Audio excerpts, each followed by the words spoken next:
14 години бях, той беше на 19. Родих на 15 години, после на 17 второто, на 19 третото родих. На 16 години се омъжих. Откраднаха ме за Варна. Седях там 7 години и половина, което беше голям тормоз. Имаше бой. Имам една дъщеря. Значи бях на 12 години, както се запознах с Атанас. На 13 години имах връзка с него. На 13 години забременях. Жених се на 15 години. Мария родих на 14 и половина.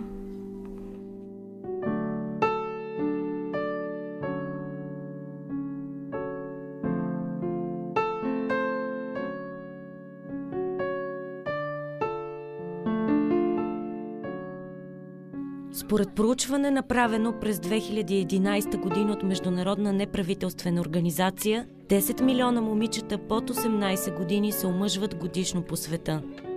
Или иначе казано, на всеки 3 секунди едно дете става съпруга. В България няма официална статистика колко момичета под 18 години живеят с партньора си на семейни начала. Но има данни, че над 4000 от децата, родени през 2010 са от майки под 17 години.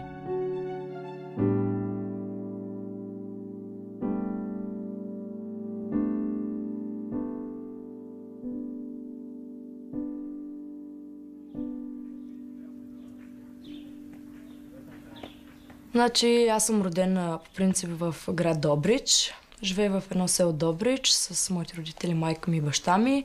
Имам сестра на 19 години. Имам и брат на 8 години. Преди 5 години почина баща ми от рак на черния дроб. Майка ми се запозна с един мъж и се ожени за него. И ние дойдохме да живеем тук. И аз се запознах с моят мъж Атанас. Той е по-голям от мене с 10 години. На 13 години забременях. На 14 родих Лъчезар. И сега на 15 съм пак бременна.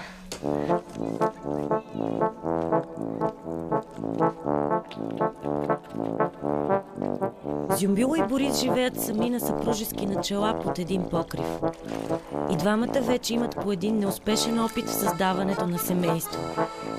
Нейният Чичо е единственият близък, който понякога им помага. Ние от малки се харесвахме с него. Тайно излизаха. На 12 години някъде. 13 и половина. Той беше на 18-19. И на брата бях му казал, викам, щом се движат двамата, викам, ще стане нещо. Бата, викам, да не стане те, че, нали? А брата вика, щом те, вика, те на едно са пораснали, да се атакуват. И по едно време гледам, хайде, избягаха в Казанлък. Оженени били, после мина 5-6 месеца, гледам къс напълнала корема. И до ден днешен се живееха. Майка му в момента е в Гърция. Баща ми беше пиянец. Да, девиката е пиянец. Пиваше баща му, обаче изтормозено семейство. Брата като изморе, като даде 2 ръки, погодяваше. Той скоро прах, брата както стана, вече остави алкохол. Вече не е същия. Значи преди той, жена му прави същия тормоз. Жена му не беше добре. Его да, както се таковаха, без да ги погледне, оставя ги малки, туйни, че балапета имали. Не знам си ко, че главни били, жадни били, няма. Никой не се интересува.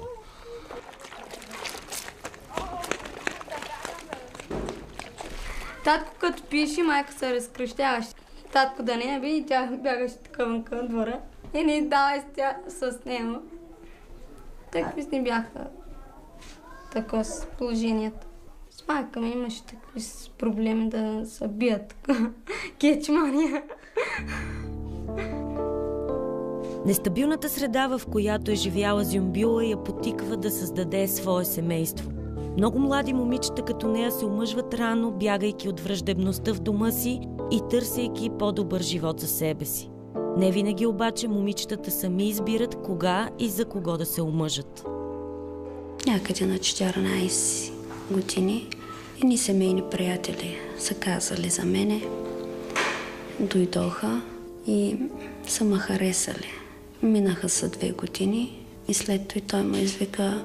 Искаше да се жени с мен, но аз нито познавам, нито съм виждала, 3 пъти съм го виждала този човек. Излязах от вкъщи, отидах да се срещна с тях, да им кажа, че няма да стане. Те бяха 3 мъже и една жена. Съпругът ми беше излязъл от колата, сви ми ръцете и ме вкараха в колата. И после заминахме за Варна, където 3 месеца нямах никакъв контакт с моите родители. Не можех да говоря с тях, а нито пък съм се чувала по телефона. Исках да се дойда, но не можах. При нас, когато отиде едно момиче, се омъжи, това означава, че трябва да стои там. София е на 46 години. Има 3 деца и 9 внуци. И двете дъщери са се омъжили, когато са били едва на 16. Те бяха завършили 8 клас. Не искаха, нали, да продължават нагоре. Пък нямаше и кой да ги подсети, че трябва да продължават. Те момчетата ги търсеха вече. Те хубави момичета не ги пускат. Те идваха да ги искат. Голямата дахме така, малката пак. Пък не беше и страх да ни направят, пак някои и други били. Нали, наши търсят честност. Женските почти не завършват училищата. Мъжките, да, женските рядко. Но сега в момента искат, ама вече няма смисъл. Те имат по 3 деца, 4 вече.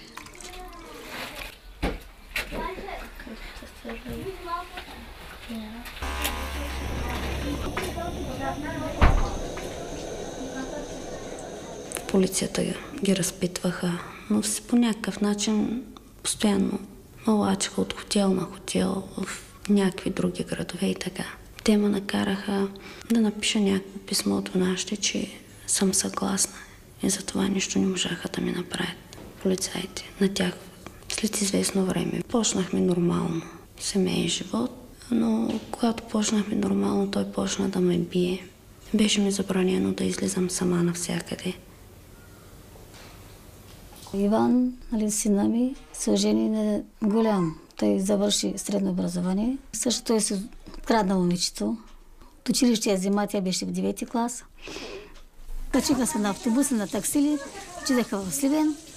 Оттам ми се обадиха, че се взимал жена. Докато я търсят нейните родители, ние бяхме вече в Сливен. Прибрахме ги тук.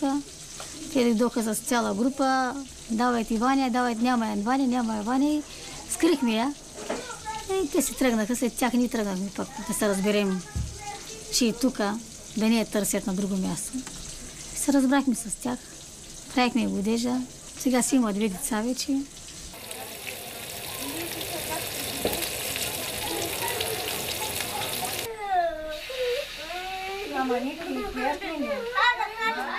Нашите като се женят и на отца, пари, бира, обувки, ракия, вино.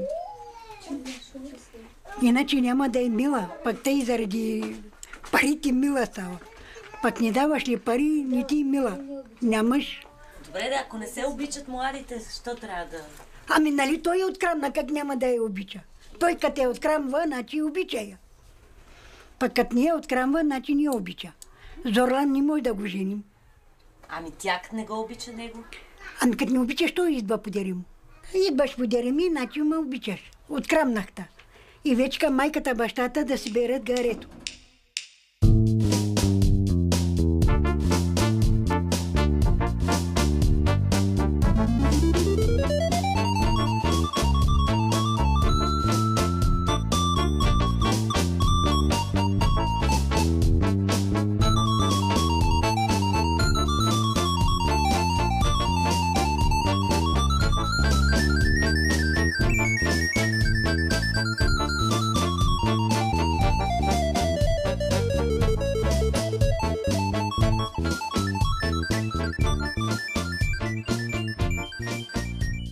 Сестра му е женена на моя чичо.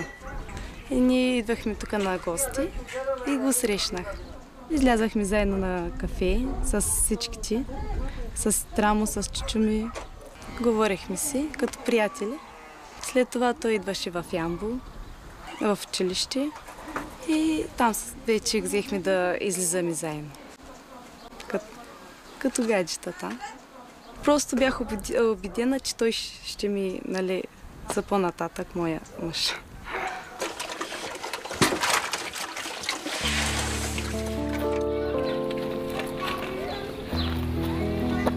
Бяхме две снахи в една къща. Тя беше на 14 години, момичето. И ние бяха я откраднали. Ние с нея бяхме приятелки, но сядахме, споделяхме си, защото и тя много често я пиеха и аз съм била този начин. Казваше, че не може така да продължим. По някакъв начин трябва да го кажем на родителите си и да се оттървем, всеки да тръгне по своя път.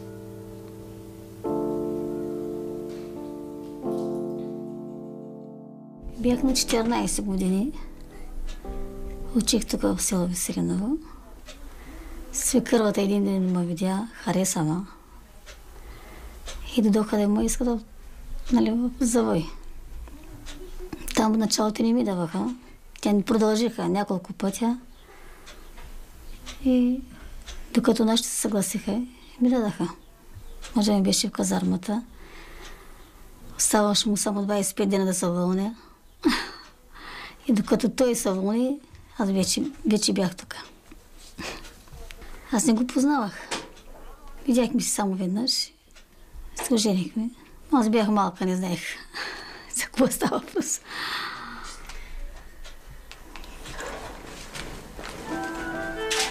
Той разбира, че тя Ферхунде не го обича, пак е с нея. Така, останахме сами. Ето и майката. Този мъж все повече ми харесва.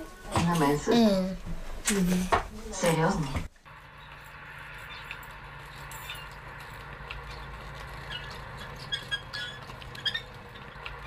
Ненадейно му удари. Явно се ядосал на техните, защото той по принцип ме биеше, когато се ядоса на техните, нещо му кажат. Нямаше от кого да си го изкара и върху мен налагаше. За което аз много пъти съм си събирала багажа и съм бягала. Рано сутринта ставах като спът и съм бягала. И пак той идвал с бодигард и идвал, пак ме е вземал. И тъй 5 пъти. Женската страна печели, ама мъжката страна губи. Защото мъжката страна дава парите. А пък майката на женската взима ги. За честността червеното гледаме. Като има червено, даваме пари. Значи, като няма червено, ни даваме. И една връзка чушки на врата и айде. Абе, тя е страшна работа. Само при нас го има това нещо. Българите не го търсят.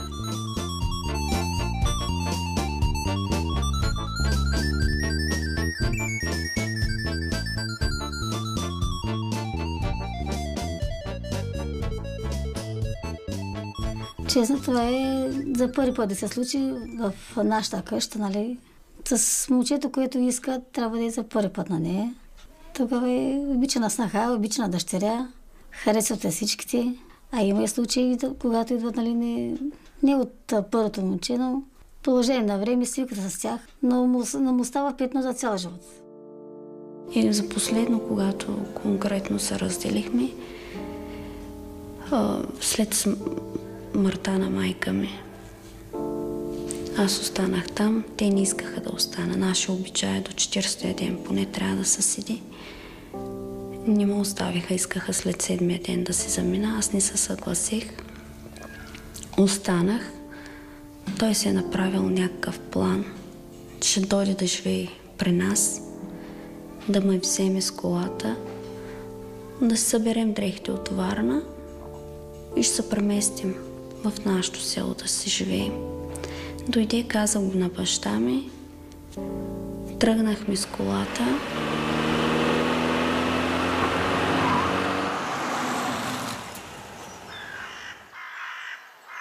Тук бях изнасилена от първият си съпруг. И почнах да бягам, за да изляза от гората. И по случайност приятел на баща ми ме видя и ме взе. Сега за пръв път се връщам тук. Всичко ми е като в лента, сякаш кой е станало. И ми е тежко. Към него изпитвам омраза. Не искам да се срещам никога с него. Не го искам. Да е жив и здрав, да гледа дъщеря.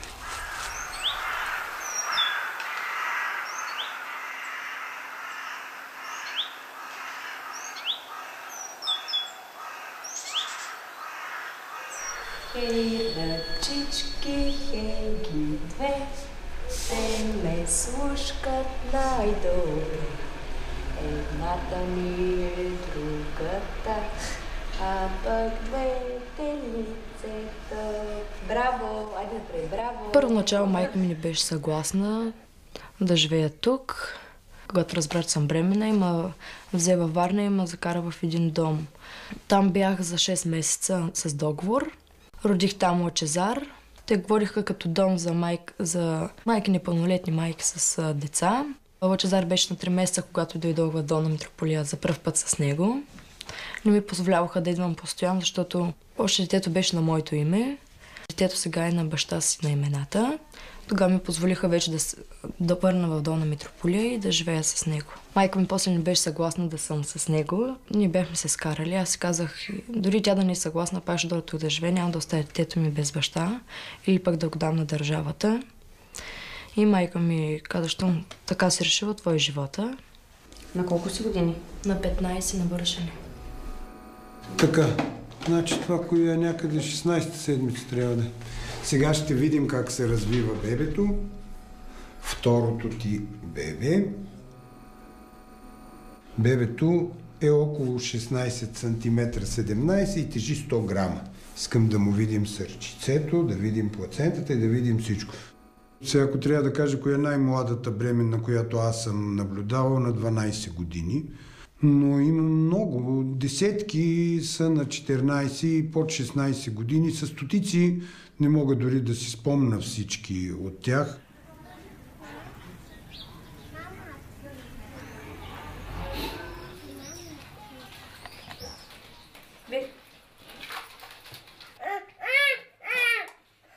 Един месец не ми дойде и разбрах.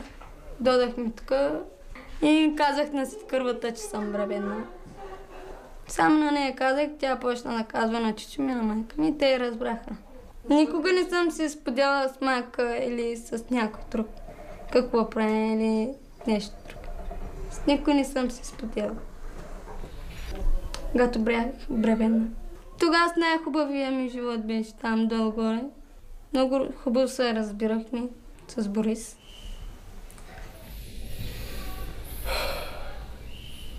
Храня с буза, хляб, опада. Който ям аз и тя го яде. Ай, яд ма. Първия път не знаех как да й дам цицка, да сучи. И на момиче там беше до мене и тя роди. И тя ми каза, щом не ще вземе нам хумана. В шишетите, нали, дават. И взех да я пъхам устата. И сестрата дойде. Ма ти какво правиш, ще убиеш лапито, ма? Взех го, прасна един шамар, а сега дай циска и те се научих.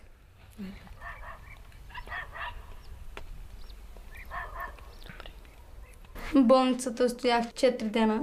Изписваха ме, той доди с едно момиче там, моята приятелка. Стояхме от тях 6 месеца. Тя ми помогна, момичето и Борис. През това време майка ми в Гърция беше. Младите майки на възраст до 16 години, пък дори до 17-18, малко по-трудно износват една бременност, защото организма все още расте и се развива на самото дете и едно такова дете доста трудно и с доста усложнения стига до раждане. Много често са водени при мен 14 годишни бездетки. Довежда я свекървата, защото вече от 1 година е омъжена, не е забременяла.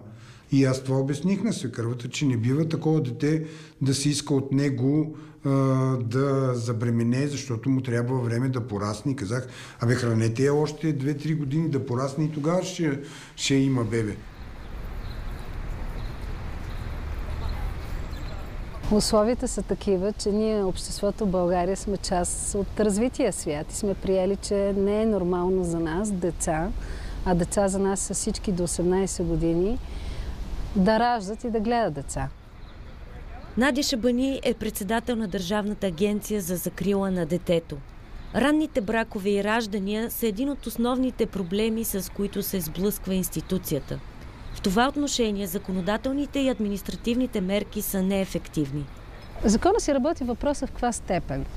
Да, образуват се такива наказателни производства вече. Имаше едно методическо указание на главния прокурор, в който изрично се казваше, че не е допустима практиката на някои прокурори по места. Имаше такава, че казват няма да образуват, тъй като има определени групи, които това е традиция при тях.